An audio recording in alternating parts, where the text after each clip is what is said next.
Hey, Trinity. I was just reading the words of God's people in captivity in Psalm 137. Listen to these somber, sad words. They write, "By the rivers of Babylon, there we sat down and wept when we remembered Zion." Got the picture? This is the studio where we do Sunday morning worship every week. We'll be here this Sunday and the one after that and probably a few after that. Like those in captivity, we miss worshiping together. We miss normalcy. Now, Governor DeWine said May 1st, Ohio's going to slightly open things up a little bit. President Trump revealed the three-phase plan, and worship gatherings are part of phase one. So little by little, perhaps, we've put together a team. Several of us are talking about a re-entry plan and what it will look like. And so we're working on that. Now, we have nothing real specific yet. No dates, of course not that yet. And whatever we do, we will bring it back in phases. And it won't be normal at first. But we're formulating a plan so that someday soon we won't be in this studio. We will actually be in the worship center. Now, at first, of course, it won't be normal. There will be very strict social distancing guidelines. Families will worship together. We can't have kids' classes yet.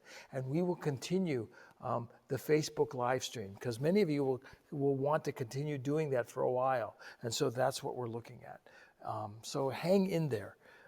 It's easy to get impatient. I know I am getting impatient and I need to be really careful and continue to follow what our leaders are saying. But it's easy to get impatient.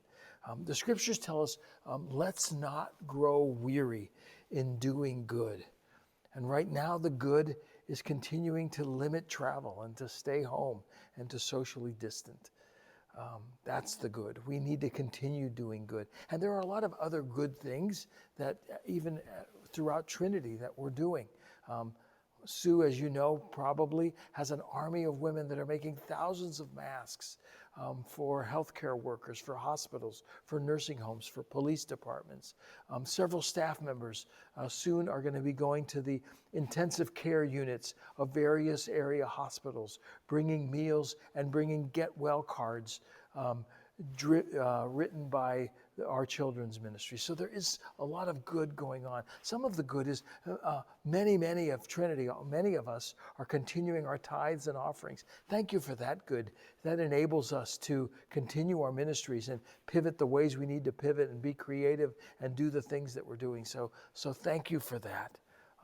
This Sunday, we will be reminded that the way of Jesus is heeding his words where he says, blessed is the one who hears my words and does them. And so the way of Jesus this week will be to not just hear what the Lord says, but to do what he says. Jesus makes the comparison that person is like the one who built their house on a rock. And when the storms came and the winds blew and the rains came, that house stood. And boy, these days of coronavirus is a big storm. The winds are blowing, the rains are hitting, and if we are not just listening to Christ's words, but we are obeying them, if we are following his way, we will stand strong in these days. That's what we're going to hear this coming Sunday. So I'll see you this Sunday right here by the rivers of Babylon.